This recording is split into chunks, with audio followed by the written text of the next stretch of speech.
Hari ini kita mesti pandang masalah dalam kehidupan, proses dalam kehidupan dengan sudut pandang yang benar. Karena kalau kita merasa proses kehidupan itu untuk menghancurkan kita, seringkali kita terkapar dan kita menyerah. Tapi hari ini kita mesti ubah paradigma kita. Kita mesti ubah perspektif kita. Ketika masalah kehidupan datang dalam kehidupan kita, bukan untuk menghancurkan kita, tapi untuk membentuk otot kerohanian kita. Kita harus semakin kuat dalam kehidupan.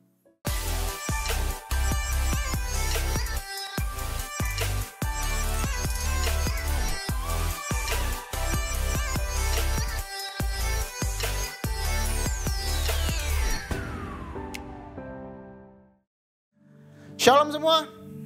Sekali shalom. Oke, kita akan belajar. Dan hari ini saya kasih tema Become Stronger. Teman-teman mau semakin kuat? Siapa yang percaya kalau hari-hari ini jahat? Hidup gak semakin mudah, setuju? Oleh sebab itu kita butuh semakin hari semakin kuat di dalam kehidupan. Nah, tema yang saya kasih hari ini adalah Become Stronger. Kalau kita berbicara makin kuat, hal pertama yang terjadi yang ada di pikiran kita adalah, apa kita yang makin kuat? Roh kita makin kuat, setuju gak sih? Kalau kita berbicara kitanya harus makin kuat supaya kita bisa menghadapi berbagai macam masalah dalam kehidupan kita. Yang pertama kali muncul dalam kehidupan kita adalah roh kita harus makin kuat. Tapi hari ini saya mau bilang gini, selain roh kita yang harusnya makin kuat, nanti akan kita belajar panjang lebar, tapi tubuh kita juga harus makin kuat. Siapa yang setuju kalau tubuh kita adalah pelaksana kehendak Allah?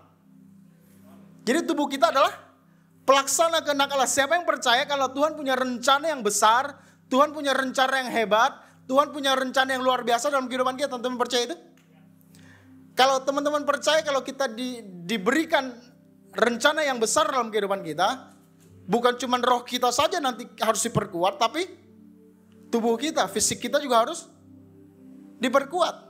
Nah, ada begitu banyak orang yang rohaninya kuat, pelayanannya jalan terus, tapi fisiknya lemah, sakit-sakitan. Pernah ketemu itu?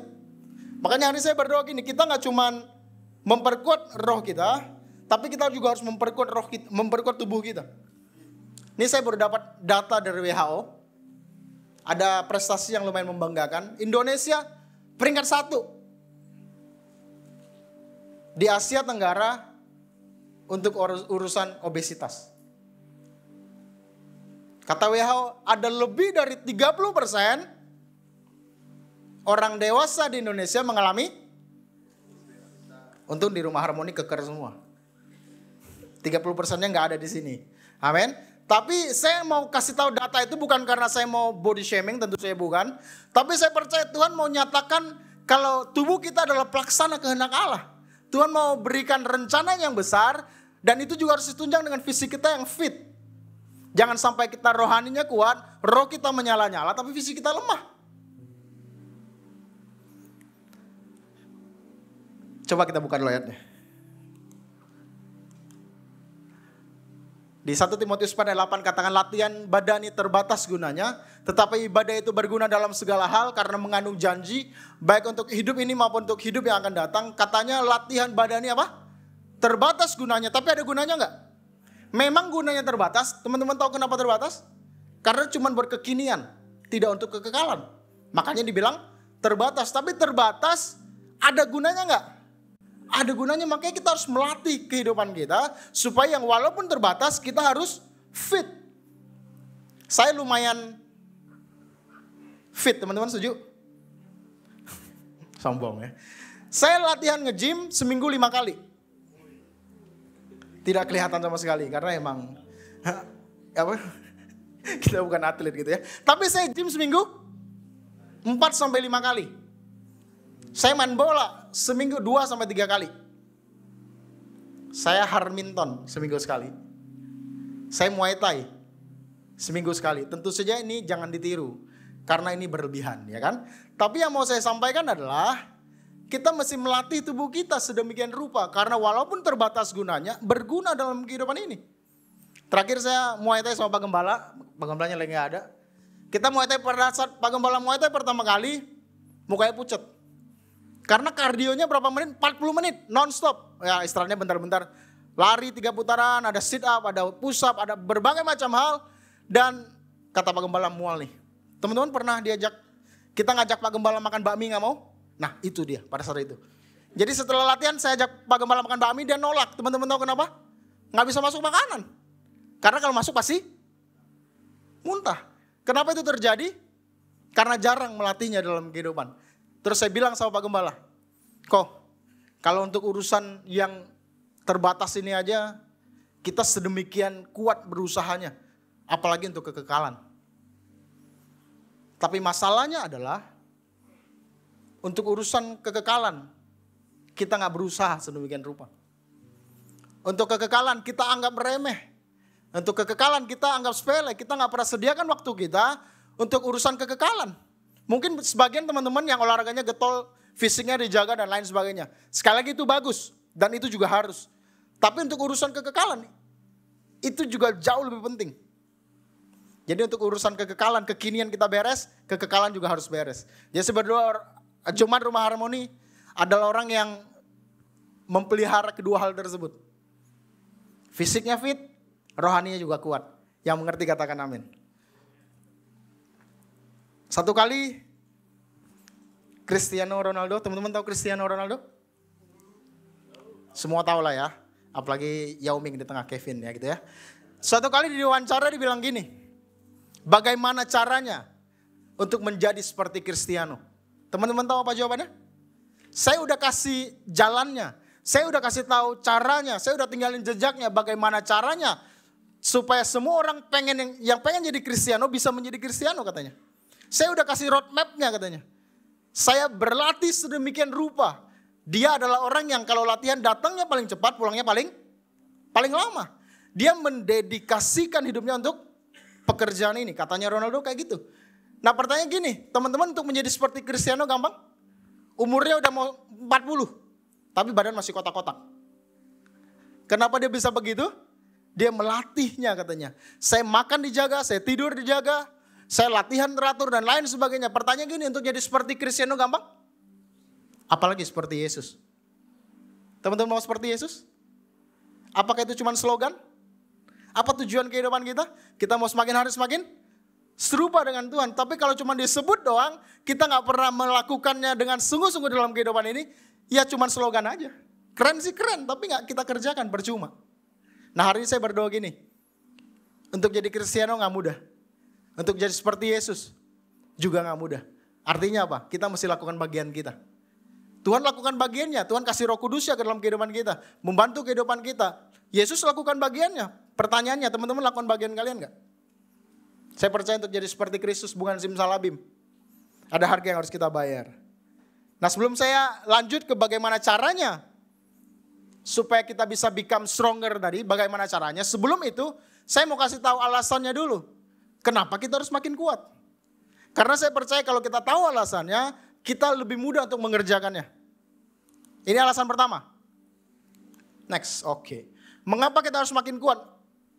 Alasan pertama, kehadiran Tuhan dalam kehidupan kita tidak membuat semuanya menjadi mudah. Kita semua percaya kalau Yesus nggak cuma ada di ruangan ini kan. Yesus ada di dalam kehidupan kita. Tapi kehadiran Tuhan dalam kehidupan kita nggak membuat semuanya jadi mudah. Yesus tidak pernah menjanjikan kemudahan. Kalau teman-teman baca Alkitab kalian, Yesus nggak pernah menjanjikan kemudahan. Kalau teman-teman dijanjikan kemudahan oleh pendeta-pendeta di depan ini, ada yang salah. Karena Yesus tidak pernah menjanjikan kemudahan. Yang Yesus janjikan apa? Penyertaan. Makanya firman Tuhan di 2 Timotius ini katakan, ketahuilah bahwa pada hari-hari terakhir akan datang masa sukar akan terjadi dalam kehidupan kita. Dan saya percaya hari-hari ini lagi terjadi dalam kehidupan kita. Kalau masa sukar terjadi dalam kehidupan kita, terus kita nggak tambah kuat, percayalah kita akan tergilas. Percayalah kita akan kalah dalam kehidupan. Makanya hari ini saya mau bilang sekali lagi, kehadiran Tuhan dalam kehidupan kita tidak membuat semuanya menjadi mudah. Mungkin segala perkara dapat kita tanggung di dalam Dia, tapi nggak mudah. Kita harus melewati banyak hal, tentunya saja bersama dengan Yesus. Tapi hari ini kita harus makin kuat. Itu alasan pertama. Yang kedua, alasan kedua kenapa kita harus makin kuat, kita adalah displaynya Tuhan. Siapa yang setuju kalau kita adalah brand ambassador-nya Tuhan? Kita adalah representatifnya Tuhan. Kita adalah displaynya Tuhan. Orang lain kalau mau melihat Yesus, lihatnya siapa? Ya kita dong. Benar gak sih? Nah, pertanyaannya adalah, display seperti apa yang teman-teman tunjukkan kepada dunia ini? Ibrani katakan akan ada goncangan. Teman-teman alami goncangan dalam kehidupan? Ekonominya digoncang? Pernikahannya digoncang? Kesehatannya digoncang? Mungkin dalam kehidupan ini kita lagi digoncang. Tapi Yesus katakan, ada sebuah kerajaan yang tidak tergoncangkan katanya. Nah, kerajaan yang tidak tergoncangkan itu harusnya kita ada di dalamnya dong. Artinya apa? Goncangannya ada, tapi kita tidak tergoncangkan. Kenapa? Kita dalam kerajaannya Yesus. Pertanyaannya, ketika goncangan itu datang dalam kehidupan kita, kita yang mana? Apakah kita tergoncangkan? Apakah kita roboh? Apakah kita kalah dalam kehidupan? Harusnya enggak dong. Sekali lagi, kita displaynya Tuhan. Ketika semua tergoncangkan, kita tetap berdiri teguh. Kenapa? Ada Yesus bersama dengan kita. Goncangannya ada, kita tetap bersemangat. Kenapa? Ada Yesus di dalamnya. Ketika goncangan ada dalam kehidupan, kita tetap berdiri teguh. Kenapa? Yesus tidak pernah meninggalkan kita. Nah, saya berdoa itu yang terjadi dalam kehidupan kita, sehingga kita menjadi display Tuhan yang luar biasa. Orang lain melihat kehidupan kita, dan mereka mempermuliakan Bapa kita di surga. Yang mau katakan amin. Oke, saya akan kasih tahu caranya. Caranya cuma 2. Saya berusaha mencari cara yang paling rumit. Tadinya. Tapi setelah saya cari-cari untuk menjadi kuat, gak ada yang rumit ternyata. Karena bukan caranya yang rumit, tapi untuk melakukannya yang rumit. Dan saya berdoa kita mau melakukannya bersama-sama. Amin. Ini caranya. Bagaimana caranya supaya kita bisa kuat, become stronger? Bagaimana caranya? Yang pertama, kita harus bangun fondasinya terlebih dahulu. Karena gak akan ada bangunan yang kuat, gak akan ada bangunan yang tinggi, kalau dasarnya, fondasinya, akarnya gak kuat.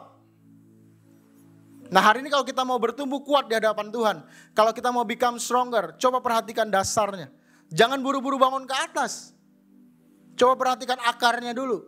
Coba perhatikan fondasinya terlebih dahulu. Makanya Mazmur 11 ayat 3 katakan, apabila dasar-dasar dihancurkan, apakah yang dapat dibuat oleh orang benar itu? Artinya orang benar sekalipun, kalau dasarnya hancur, gak bisa buat apa-apa. Nah, hari saya percaya kita adalah orang-orang benarnya Tuhan, karena kita dibenarkan sama Tuhan. Tapi kalau dasarnya hancur, orang benar tersebut gak bisa lakukan apapun. Nah, hari kita menemukan ada begitu banyak orang yang dibenarkan sama Tuhan, gak bisa lakukan apapun. Nah, hari saya berdoa gini, kita gak termasuk yang demikian, amin. Kita adalah orang-orang yang mau bangun dasar kehidupan kita. Apa dasar kehidupan kita? Ada 5. Saya mendapati ada 5 dasar kehidupan. Yang pertama hati, kita udah pernah bahas itu. Yang kedua pengenalan akan Tuhan, ginosko. Yang ketiga adalah iman yang sejati, karena ada banyak iman yang abal-abal. Yang keempat kasih, yang kelima membangun manusia roh kita. Saya bahas ini di komsel-komsel selama 6 bulan. Saya akan press hari ini selama 6 jam. Teman-teman siap belajar? Ya, cuman 1, nggak jadilah 40 menit aja. Karena hari saya hanya akan bahas yang kelima.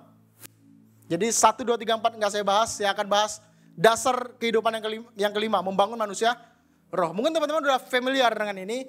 Mungkin teman-teman udah sering belajar tentang ini. Tapi percayalah, membangun manusia roh itu penting. Coba kita nextan dulu. Mengapa roh kita harus kuat? Supaya kita bisa melakukan kehendak Allah. Kita semua tahu kehendak Tuhan, setuju? Teman-teman tahu kehendak Tuhan? Saya percaya semua kita tahu. Contoh, kalau ditampar pipi kanan kita harus kasih? Tuh tahu semua kan? Ketika kita dicurangin, ketika kita dimusuhin, kita harus apa? Kita harus ampuni, benar sih? Bahkan firman Tuhan katakan kita bukan hanya mengampuni, kita harus berdoa buat mereka. Kita tahu kehendaknya Tuhan. Kita tahu maunya Tuhan. Firman Tuhan katakan terlebih baik memberi daripada. Kita semua tahu itu kan. Tapi pertanyaannya, tahu aja gak cukup. Tapi saya juga percaya kita mau melakukannya. Teman-teman mau melakukannya? Kehadiran teman-teman di tempat ini, duduk beribadah di tempat ini, saya mengerti gini. Kita semua mau melakukan kehendaknya Tuhan. Kalau nggak mau melakukan kehendaknya Tuhan, kita nggak duduk di sini, benar nggak sih?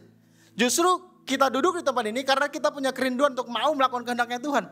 Tapi tahu dan mau aja nggak cukup. Karena nggak semua mampu melakukannya. Kenapa kita nggak mampu melakukannya? Jawabannya adalah karena roh kita lemah. Oke, saya kasih contoh. Mungkin teman-teman yang udah biasa, contoh ini mungkin udah pernah. Manusia itu adalah makhluk roh yang punya jiwa, yang tinggal di dalam tubuh. Ulangi. Manusia itu di dalam diri suri ini ada 3. Yang kelihatan kan cuma apa? Tubuhnya. Tapi di dalamnya ada 2 lagi yang namanya jiwa dan roh. Kita ada 3 semuanya. Nah, kenapa kita nggak bisa melakukan kehendaknya Tuhan? Di dalam area jiwa tadi ada 3. Ada pikiran, ada perasaan, ada kehendak. Jadi kehendak itu terdiri di mana? Ada di mana? Di jiwa kita. Pertanyaannya gini, kalau firman Tuhan katakan di Galatia, yang berperang, yang berantem itu apa? Daging dan? Pertanyaannya siapa yang menang? Kalau daging lawan roh, yang menang siapa? Yang daging. Yang kedagingnya lebih kuat. Apalagi kita habis makan manse kan. Ada yang suka makan manse? Ada yang suka makan gyukaku? Bukan itu kedagingannya, beda daging itu. Tapi teman-teman, kalau mereka berdua berantem, yang menang siapa? Tergantung siapa yang kita kasih makan, setuju? Kalau roh kita kuat, roh kita akan mempengaruhi jiwa kita. Makanya pikiran kita, perasaan kita, kehendak kita mengerjakan kehendaknya Tuhan. Kenapa roh kita harus kuat? Supaya jiwa kita beralih. Yang tadinya netral jadi timnya roh. Itu kira-kira. Kalau hari ini daging kita lebih kuat, makanya pikiran kita porno terus. Pikiran kita jorok terus. Pikiran kita negatif terus. Kenapa? Dagingnya lebih kuat. Gak heran kalau daging kita lebih kuat, perasaan kita baperan terus. Iri terus. Lihat orang lain beli mobil, kita pengen beli mobil. Lihat orang beli tas, kita pengen beli tas. Lihat orang punya itu, kita iri. 2 minggu lalu saya bilang SMS, masih ingat? Susah melihat orang senang, senang melihat orang susah. Kenapa? Dagingnya lebih kuat. Makanya kehendaknya, kan kita semua dikasih free will kan? Kehendak bebas kita pakai untuk sebebas-bebasnya untuk kepentingan diri kita sendiri. Kenapa? Dagingnya lebih kuat. Nah, hari ini pertanyaannya, kita mau memperkuat manusia roh kita enggak? Bagaimana caranya? Matius 4 katakan, tapi Yesus menjawab, ada tertulis manusia hidup bukan dari roti saja, tetapi dari setiap firman yang keluar dari mulut Allah. Kalau roh kita mau kuat, kasih makan dong. Benar gak sih? Makanan roh apa? Doa dan firman, simple aja, emang cuma itu. Tapi kan kita menemukan ada begitu banyak orang yang doanya kuat. Doanya luar biasa, pergi ke menara doa setiap hari. Doa 24 jam dan lain sebagainya. Baca firman Tuhan gak pernah lepas. Baca firman Tuhannya getol. Setiap hari baca firman Tuhan. Tapi hidupnya gak pernah berubah. Pernah ketemu itu? Coba lirik kiri kanannya dengan penuh kasih. Lu gak kayak gitu kan? Gitu. Kita adalah orang-orang yang berdoa, saya percaya. Apalagi setiap Sabtu kita doa pagi kan? Kita berdoa bersama, kita ada waktu berdoa sendiri. Kita baca firman Tuhan, kita getol baca firman Tuhan setiap hari. Kalau bisa setahun habis 1 kali Alkitab. Saya gak bilang itu salah, tapi kita mendapati ada begitu banyak orang yang rohaninya bagus, baca doa luar biasa gak pernah lepas, tapi hidup gak pernah berubah tuh. Yang pelit tetap pelit, yang emosian tetap emosian. Kenapa itu bisa terjadi? Karena doa dan firman itu gak dia lakukan dalam kehidupan. Nah hari ini, teman-teman ketika baca firman Tuhan, kita menemukan kehendak Tuhan di sana. Ketika kita berdoa, kita menemukan kehendak Tuhan di sana. Pertanyaannya, lakukan gak? Yesus bilang, ampuni dia. Ampuni gak? Yesus bilang, kasih, beri. Gak harus di gereja ini, ke siapapun. Tolong gak? Ketika kita menolong orang lain, ketika kita lakukan kehendaknya Tuhan, bukan hanya orang lain saja ditolong, tapi diri kita juga diperkuat. Makanya saya berdoa, kita gak cuma orang yang jago berdoa, apalagi gak pernah berdoa. Kita bukan hanya orang yang jago baca firman, apalagi yang gak pernah baca firman. Tapi kita mau lakukannya dalam kehidupan. Ketika kita lakukan dalam kehidupan, roh kita makin kuat. Ketika roh kita makin kuat, tadi seperti apa yang saya bilang? Jiwa kita yang tadinya netral, jadi timnya roh. Maka pikiran kita adalah pikiran Kristus. Perasaan kita adalah perasaannya Kristus. Kehendaknya kita mengerjakan kehendaknya Kristus. Yang mengerti katakan amin. Itu yang pertama. Belum, masih ada check up-nya. Mungkin teman-teman akan bertanya, apa sih yang bagaimana caranya sih saya tahu kalau roh saya lemah? Saya kasih check up-nya dan saya berdoa 3 hal ini nggak ada pada kita. Karena kalau ketiga hal ini ada pada kita artinya gini, roh kita lagi lemah. Yang pertama, check up pertama. Persekutuan dengan Tuhan tidak menjadi kerinduan. Pertanyaannya, bersekutu dengan Tuhan jadi kerinduan? Kita punya waktu khusus sama Tuhan? Saya percaya gini, kita connect sama Tuhan 24 jam. Tapi percayalah, kita juga perlu punya quality time bersama dengan Tuhan. Kita perlu menyediakan waktu khusus bersama dengan Tuhan.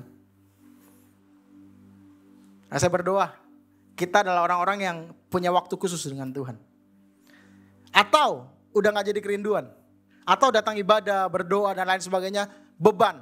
Cuman ritual dan lain sebagainya. Kita yang mana? Kita beribadah, kita datang bersekutu dengan Tuhan di rumah kita, dimanapun kita berada. Masih karena kerinduan atau karena keharusan? Karena kerinduan atau karena paksaan? Nah, saya berdoa bukan karena paksaan, bukan karena kebiasaan, tapi memang kita rindu untuk bersekutu dengan Tuhan. Kalau di rumah percayalah, gak ada waktu luang. Kita harus menyediakan waktu. Saya percaya dari mukanya adalah orang-orang yang sibuk.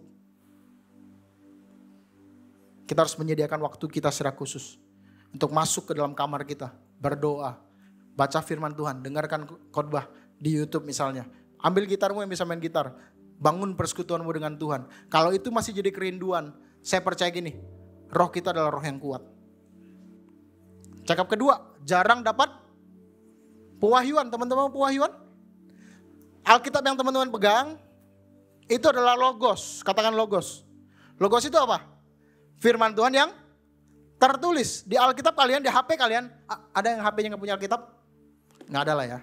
Jadi ada Mobile Legend, ada BCA Mobile, jangan lupa ada. Alkitabnya masih ada, gitu ya. Nah, Alkitab yang teman-teman punya itu semua logos. Apa itu rema?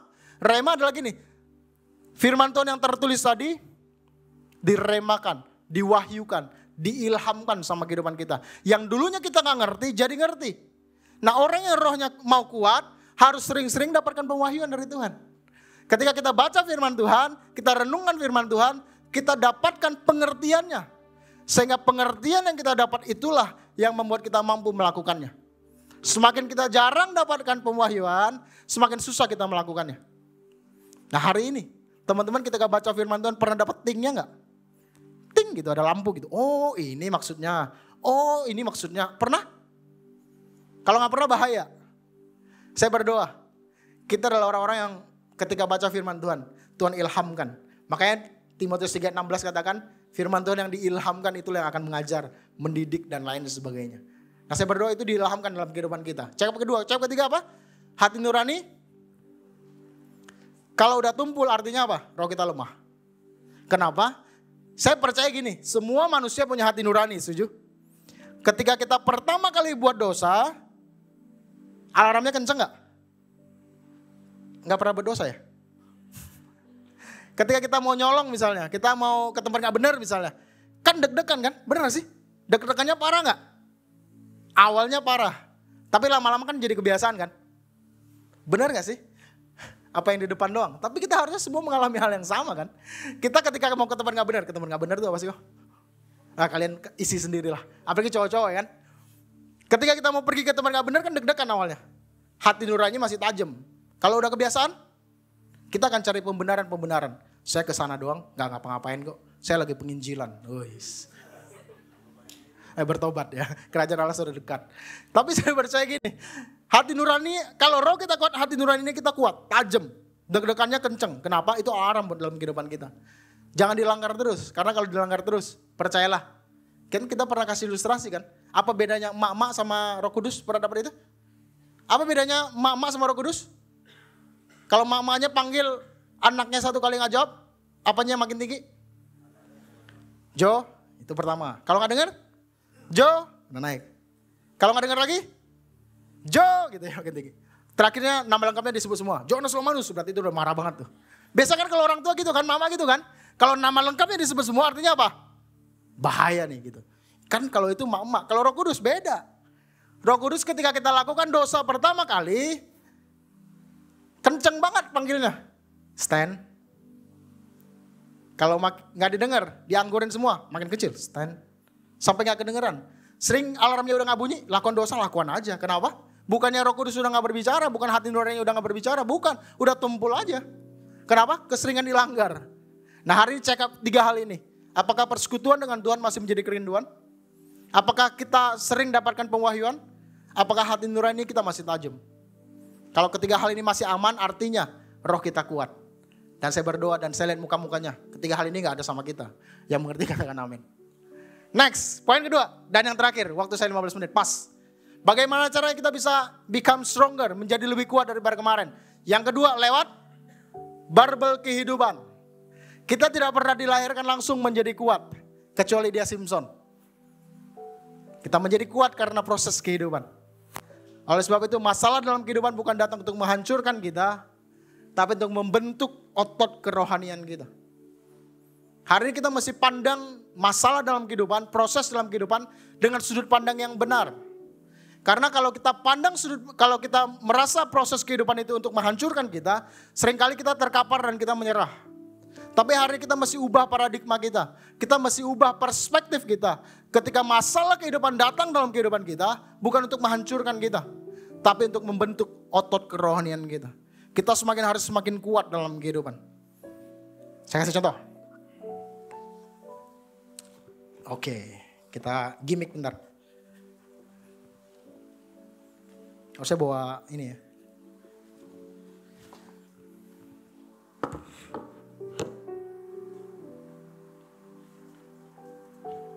Bukan sulap, bukan sihir.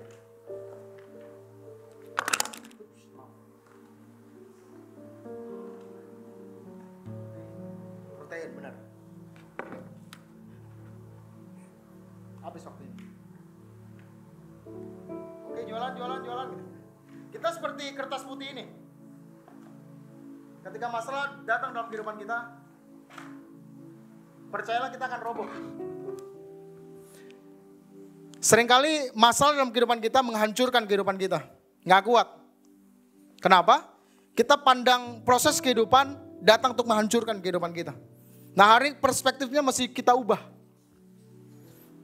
Percayalah gini, ketika proses kehidupan ada bersama dengan kita. Mungkin kita mengalami up and down.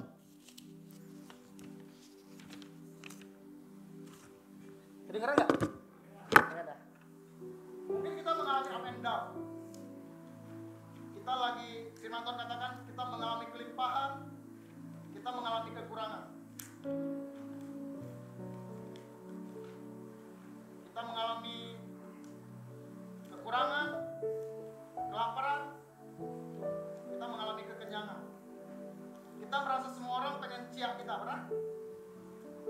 Kita merasa kalau semua orang pengen mojokin kehidupan kita. Kita merasa semua orang pengen menghancurkan kehidupan kita. Kita merasa semua orang pengen nyindir kehidupan kita. Coba next dulu.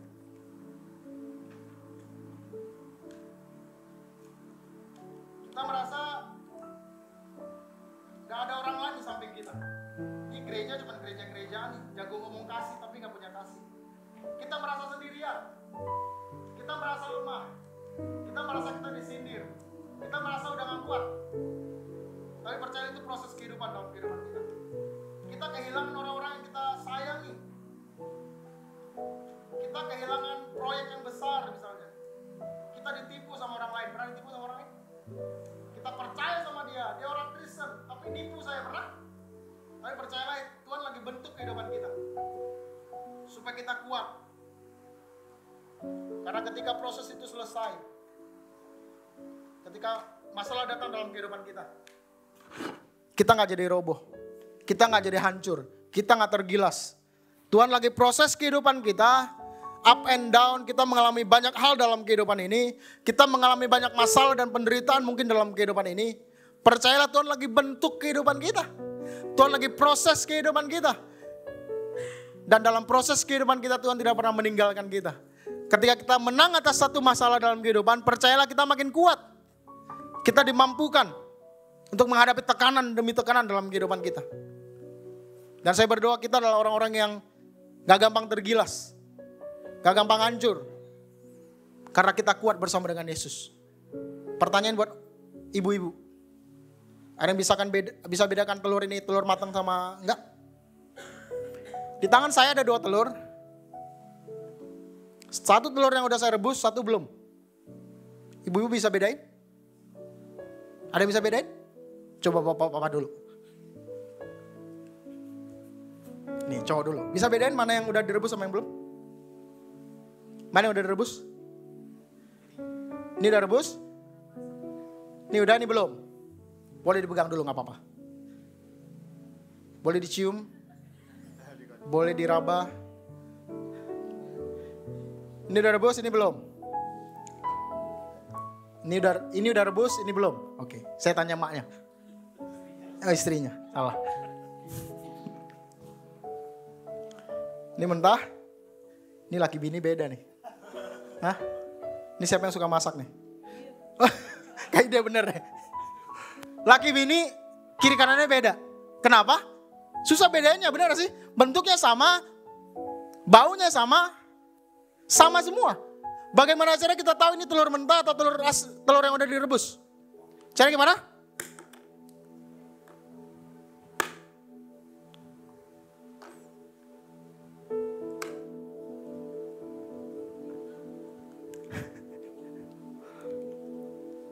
Yang satu hancur berantakan.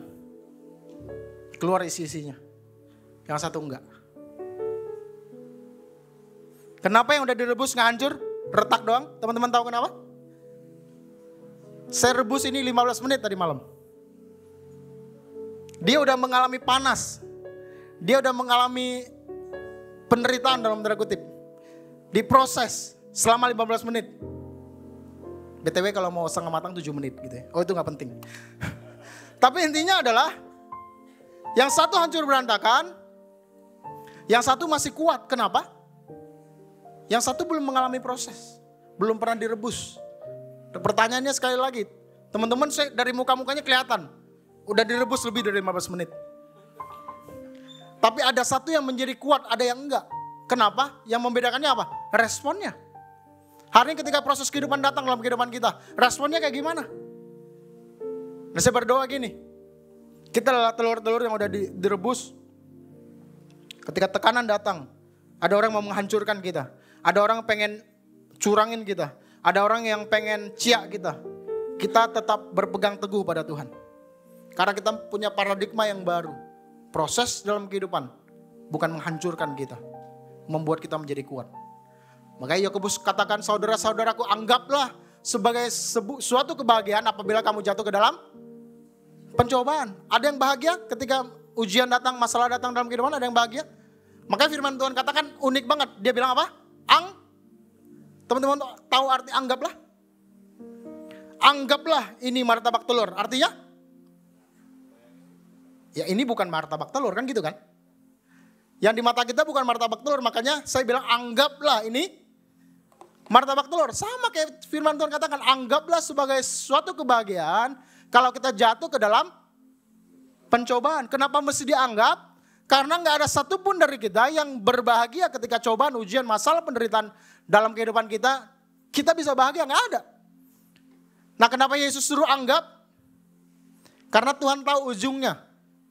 Tuhan tahu ketika kita menang atas pencobaan ini, ujian ini, anaknya ini akan tambah kuat. Dia tahu ketika anaknya ini menang atas pencobaan yang terjadi dalam kehidupannya, ujian yang terjadi dalam kehidupannya, akan semakin hari semakin murni dan semakin kuat. Tuhan tahu itu, makanya Tuhan bilang anggaplah suatu kebahagiaan kalau kita jatuh ke dalam pencobaan. Teman-teman bisa anggap demikian?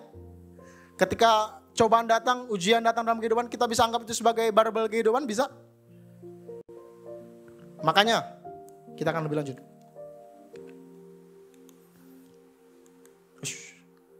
Belum, mana dia? Oke. Kata pencobaan di situ pakai kata perasmos. Apa arti perasmos? Menurut teman-teman, ujian datang untuk bikin kita apa? Untuk bikin kita naik kelas? Siapa yang setuju kalau masalah atau ujian dalam kehidupan bikin kita naik kelas? Ada begitu banyak orang yang karena ujian tinggal kelas. Setuju? Karena ujian bukannya naik kelas, tapi remedial. Pernah? Karena ujian tidak pernah bikin kita naik kelas sebenarnya. Karena banyak yang gak naik kelas ketika ujian datang. Ada yang nilainya merah ketika ujian datang. Tapi apa tujuan dari ujian itu diberikan sama kehidupan kita? Sekali lagi bukan hanya untuk bikin kita naik kelas. Saya berdoa pada akhirnya itu yang terjadi. Tapi tujuan utamanya ujian diberikan sama guru adalah dia mau membuktikan apa yang ada di dalam kita. Guru kalau kasih ujian dia mau kasih lihat, kok John ini orangnya pintar apa enggak gitu. Kok John ini belajar apa enggak. Ujian diberikan, kalau kok John gak bisa jawab, artinya apa? Karena kurang pintar dan karena gak belajar dan lain sebagainya. Kan gitu kan? Itu cuma contoh doang. Kalau ini dari kepalanya dia suka belajar gitu ya. Tapi ujian diberikan dalam kehidupan, sekali lagi untuk mengetahui kita di dalamnya isinya apa. Itu tujuan ujian diberikan. Nah makanya kalau kita tahu di dalam kita itu apa, kita mesti bikin kuat. Ada yang nanya ini? Mengapa setelah memutuskan percaya Tuhan justru masalah datang bertubi-tubi? Pernah? Dulu sebelum Kristen, dulu sebelum dibaptis kayaknya hidup aman-aman aja. Kayaknya hidup gak pernah ada masalah. Tapi ketika kita memutuskan untuk serius sama Tuhan, sungguh-sungguh sama Tuhan, kita mau bangun kehidupan kita. Yang terjadi dalam masalah kok datang bertubi-tubi sih? Kok hidup jadi makin susah sih? Kok usaha makin susah sih? Semua jadi makin ribet dalam tanda kutip ketika kita mulai serius sama Tuhan. Teman-teman pernah alami itu? Karena Tuhan bukan mau berurusan sama keadaan kita. Tuhan lagi berurusan sama hidup kita. Tuhan bukan lagi mau mengubah keadaan kita. Tuhan lagi rindu untuk mengubah kehidupan kita. Makanya masalah dalam kehidupan diberikan dalam kehidupan kita supaya kita semakin hari semakin belajar dalam kehidupan. Jangan nyerah ketika penderitaan datang dalam kehidupan kita. Tetap kuat bersama dengan Tuhan yang mengerti, katakan amin. Ya bikin sahabat saya. Mau pesan bajunya ada. Bikin sendiri tapi di sablon gitu ya. Seringkali dalam kehidupan kita merasa disindir sama orang lain. Pernah? Ini kayak dia ngomongin gua nih. Kayaknya komunitasnya gak bener nih. Suka ngomongin orang dari belakang. Suka tusuk orang dari belakang dan lain sebagainya. Kita merasa kita disindir. Kita dalam kehidupan berumah tangga kita merasa disakiti. Kita yang paling disakiti gitu ya. Si paling disakiti gitu ya. Kita merasa dalam pernikahan ini kayak udah gak ada bahagia-bahagianya. Saya setiap hari disakitin sama Harry gitu ya. Enggak ada.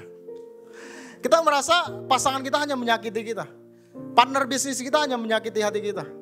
Bos kita hanya menyakiti hati kita. Kita merasa hidup kita disakiti. Kita difitnah. Kita merasa dicurangin. Kita merasa dimanfaatkan. Kita merasa diribetin. Tapi yang sebenarnya terjadi adalah Tuhan lagi mau memurnikan hati kita. Tuhan mau kita semakin hari semakin seperti emas. Dibakar supaya murni. Bukan dibakar supaya hancur, bukan. Dibakar supaya murni. Jadikan barbel kehidupan, proses kehidupan dalam kehidupan kita. Untuk kita dimurnikan, semakin hari semakin serupa dengan Tuhan. Yang mau katakan amin. Terakhir, waktunya 5 menit. Teman-teman mau tahu orang yang rohaninya kuat? Ada orang yang pemasukannya 200 juta sebulan, pakainya expander. Ada orang yang pemasukannya 25 juta sebulan, pakainya BMW. Artinya apa? Yang satu kelihatan kaya, yang satu kaya. Benar gak sih? Bagaimana caranya melihat teman-teman kita rohani atau enggak? Dengan cara lihat dia semakin hari semakin rajin pelayanan? Kita melihat kerohanian orang dengan seringnya dia datang ke gereja? 5 kali ibadah, 5 kali dia kebaktian. Apakah kayak gitu lihatnya? Apakah dari kalau nyanyi angkat tinggi, angkat tangan paling tinggi, lompat paling semangat? Apakah dari itu lihat orang rohani atau enggak? Yang tadi saya sebut kelihatan rohani. Mau kelihatan rohani sungguhan? Next sekali lagi. Ketika goncangan dan masalah kehidupan datang, kita tetap kuat dan percaya Yesus itu baik.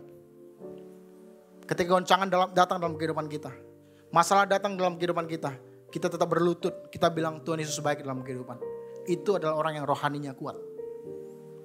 Bukan ketika gereja lompat-lompat, bukan itu. Itu kelihatannya memang rohani. Tapi belum tentu kualitasnya kelihatan. Kapan kelihatan? Ketika goncangan, ketika masalah datang dalam kehidupan kita. Kita masuk ke kamar kita dan kita bilang, Yesus, saya percaya Engkau yang paling tahu. Yesus, Saya percaya Engkau yang pegang kendali dalam kehidupan saya. Yesus, saya percaya Engkau tidak pernah meninggalkan. Kita duduk, kita berlutut, mungkin kita nangis, kita bilang sama Tuhan, Yesus Kau baik. Apapun yang terjadi dalam kehidupan kita, Tuhan lagi mengerjakannya untuk kemuliaan nama Tuhan. Makanya ayat terakhir, umat yang telah kubentuk akan memberitakan kemasyhuranku. Umat yang telah dibentuk sama Tuhan. Umat yang telah diproses sama Tuhan. Umat yang telah mengalami api tadi. Bukan untuk menghancurkan kita, tapi untuk memberitakan kemasyhuran. Untuk menjadi kesaksian. Saya berdoa suatu hari nanti, masalah kehidupan kita mau seberat apapun, suatu hari itu akan menceritakan kemasyhuran Tuhan. Teman-teman masih duduk di sini kenapa? Teman-teman pernah mengalami masalah yang paling berat dalam kehidupan? Kayaknya ini berat banget, pernah? Kayaknya mau mati aja deh, pernah? Kayaknya gue gak bisa dilewatin ini, pernah? Tapi ketika teman-teman masih duduk di tempat ini artinya apa? Lewat juga. Belum mati juga. Kenapa? Teman-teman lagi dibentuk. Tujuannya apa? Untuk memberitakan kemasyhuran Tuhan. Untuk memberitakan kabar baik bagi banyak orang. Untuk menjadi kesaksian bagi banyak orang. Penderitaan yang kita alami, masalah yang kita alami, suatu hari akan jadi berkat bagi banyak orang. Hari ini jangan takut. Karena Tuhan ada bersama dengan kita. Mungkin badai datang dalam kehidupan kita. Kita mau goyah, percayalah Tuhan pegang kita. Tuhan tidak pernah meninggalkan kita. Mungkin hari kita merasa lemah, percayalah Tuhan yang menguatkan setiap kehidupan kita. Sehingga musik itu maju ke depan. Pas waktunya 40 menit, luar biasa.